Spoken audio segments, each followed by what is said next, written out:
want to see a Breonna Taylor, you know, story, but I would want to see just how she lived. You know what I mean? That was something that that's what something Shaka King always talked about. We have so much information on how Chairman Fred died, and not so much on how incredibly he lived. And so I think about that when we talk about Black joy and Black girl magic. I would want to see all the magic that Breonna Taylor had. Repeat after me. I am a revolutionary. I am a revolutionary. I am a revolutionary.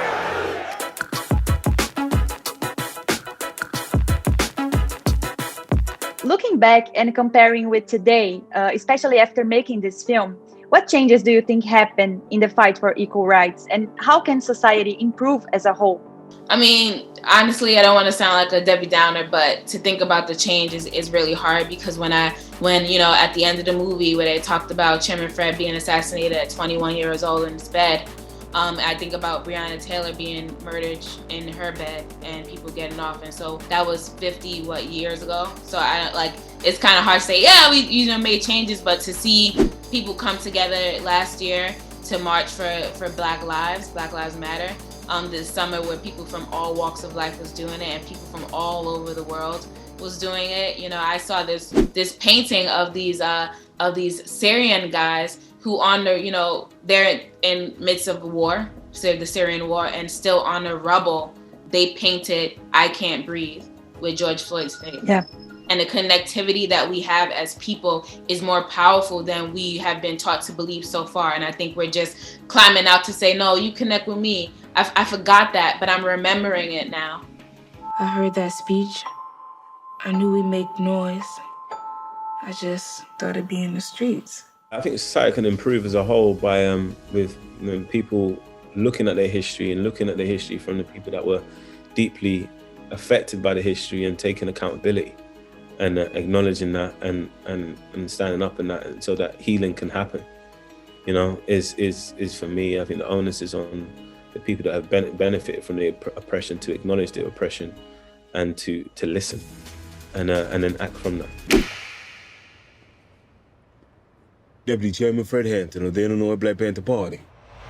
Man, I hope that this inspires people to get more involved politically and like hold their government and authorities to a standard to, you know, just be honest, man. You know, they be lying and shit, killing innocent people. We don't deserve to get how Fred Hampton got done.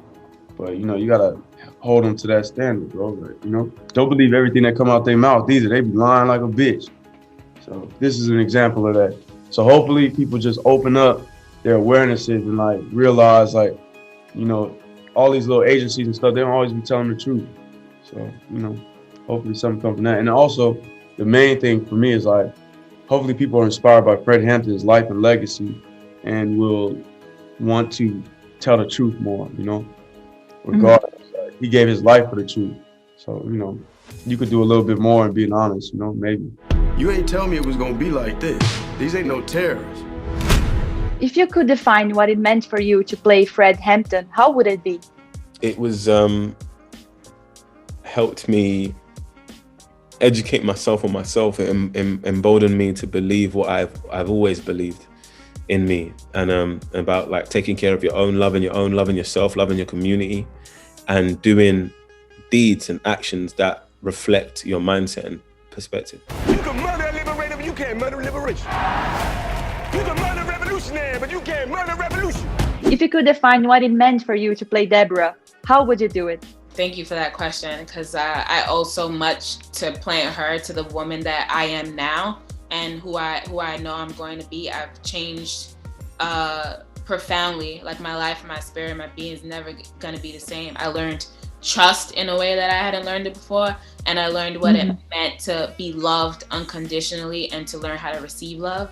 And so I take that with me everywhere I go. It just opened up my awareness. I stopped being as, you know, judgmental, you know, thinking like, oh yeah, like this person is a snitch or like whatever I might think about it. You know, there's more layers to things, you know.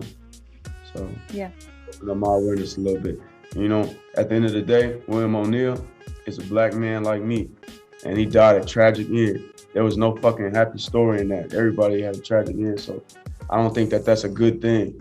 Like, oh, he died. Like, oh yeah, cool. The snitch died. No, that was a baby in a barrel, and somebody taught him that he needed to make the decisions he made or whatever. So, you know, it's only one life.